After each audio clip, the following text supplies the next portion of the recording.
হচ্ছে আমরা বাংলাদেশে হিন্দু ভাইরা প্রোটেকশন পাচ্ছে না। যখন কি বলে বীরভূমে দুর্গা পূজা করতে পারে না আমার হিন্দু ভাইরা, তখন তাদের উপর কোনো পুলিশ প্রোটেকশন নাই। যখন 7 দিন দুর্গা পূজায় 13 জায়গায় হিন্দুদের উপর হামলা হলো, কোনো পুলিশ প্রোটেকশন নাই। শুধু পুলিশ কখন আছে যদি হিন্দুরা এক হয়, যদি আমার হিন্দু ভাইরা এক হয়, তখন সব পুলিশ আছে আমাদের পিছনে লাগার জন্য। দুনিয়ার হিন্দু, দুনিয়ার হিন্দু, দুনিয়ার হিন্দু। কিছুদিন আগে দুর্গা পূজার বিসর্জনে সরকার একটা ফরমান ধরাই দিল 4টার মধ্যে বিসর্জন করতে হবে। কেন করব?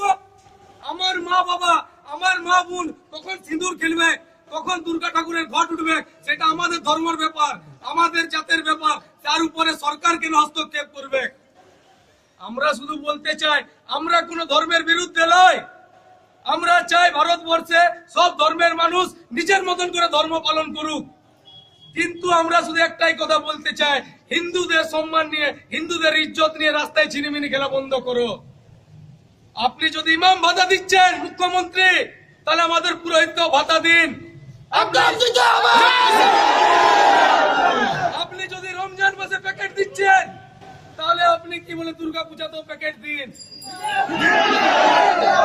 ধর্মের মধ্যে বিভেদ আপনি আনছেন, হিন্দুরা আনে নাই। আপনি বন্ধ করছেন আমাদের মধ্যে বিভেদ। আপনি মমতা ব্যানার্জি হায় হায়।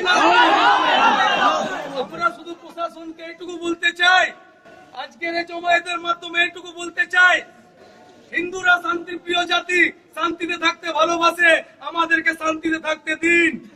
আমাদের ধর্মের উপর আক্রমণ করার আর শুধুমাত্র একদিকে নজর দিয়ে মুসলিম তোষণ করার ফর্মুলা, ভোটের এই রাজনীতি আপনারা বন্ধ করুন। না হলে আজ রাজনীতি ছেড়ে জাতপাত ভুলে, যেমন এই দিনে এত হিন্দু ভাই এক হয়েছে, আগামী দিনে আরো হিন্দু ভাই এক হবে। আর সেদিন কিন্তু আমরা পুলিশের কোন ফরমান আমরা সেদিন মানবো না।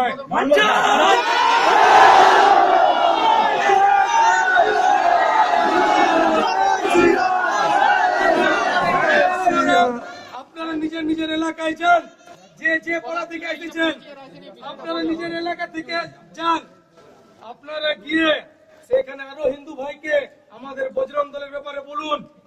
বজরং দল শুধু দুটা পতাকা চিনে, এক হচ্ছে দেশের পতাকা আর এক হচ্ছে গেরুয়া পতাকা। তার বেশি আমরা কোনো পতাকাকে চিনি নাই। আপনি পেটের জন্য